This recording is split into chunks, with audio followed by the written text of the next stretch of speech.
In economics, it is said that deflation is more deadlier than inflation. So here we need to understand what is inflation and what is deflation and what is its impact on the different economies of the world. So let us first discuss with inflation.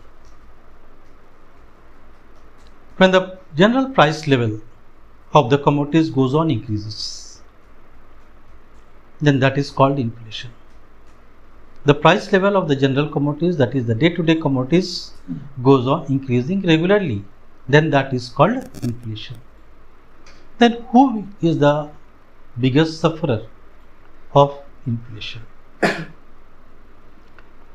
The poorer sections of the society, the poor people, are the biggest sufferers of inflation because their purchasing power is limited.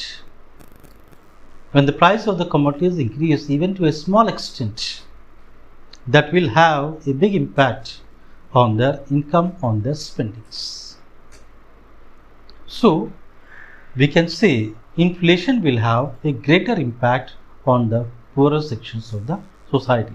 People, those who are below poverty line, we can say lower middle class and even middle class people suffer a lot. We have to see the positive side of inflation also. Inflation is, of course, makes the life of the people more miserable because they are left with less amount of money, they have to purchase the goods, they suffer a lot. But the other side of this is that it will also motivate the people to find out the new ways and means to earn more money. They start working more. They start bringing out the hidden talents in them so that they can earn some extra income. So we can say inflation is also having some positive impact on the lives of the people. But still we can say inflation makes the people suffer. When we talk about deflation,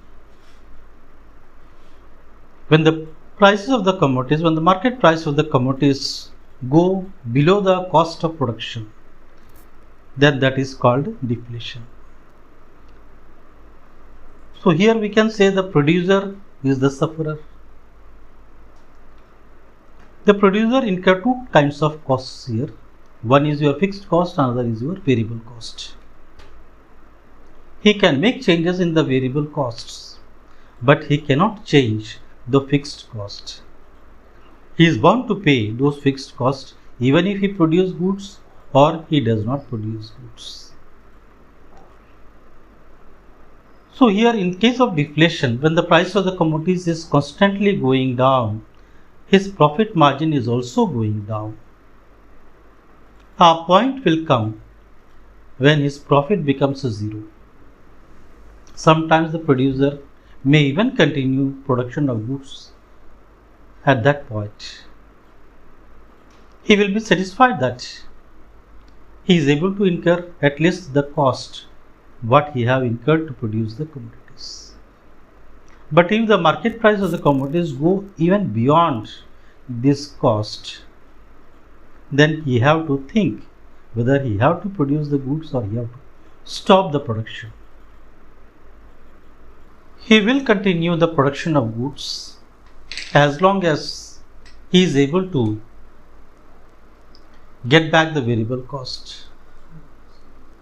And the day he feels that even he is not able to get the variable costs, he is not able to pay the labor charges, he is not able to pay other variable costs, routine expenditures, then he is forced to stop the production of those goods.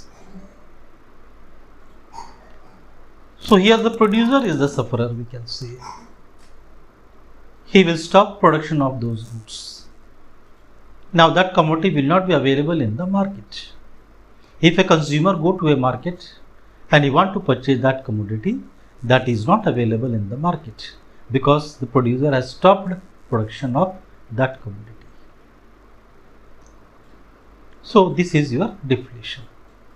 So when we compare inflation and deflation, we can say inflation is better than deflation. or we can say deflation is more deadlier than inflation. Because once the production of the commodities have stopped, that will have a big impact on the economy of the country. But if only the prices are increasing by a small extent, definitely the people are the sufferer, the consumer is the sufferer, but still he will keep on purchasing the commodities. He will reduce his purchase quantity, but he will purchase. So production is going on. But the day production has stopped, that will have a negative impact or adverse impact on the economy of the country. So it is said that deflation is more deadlier than inflation.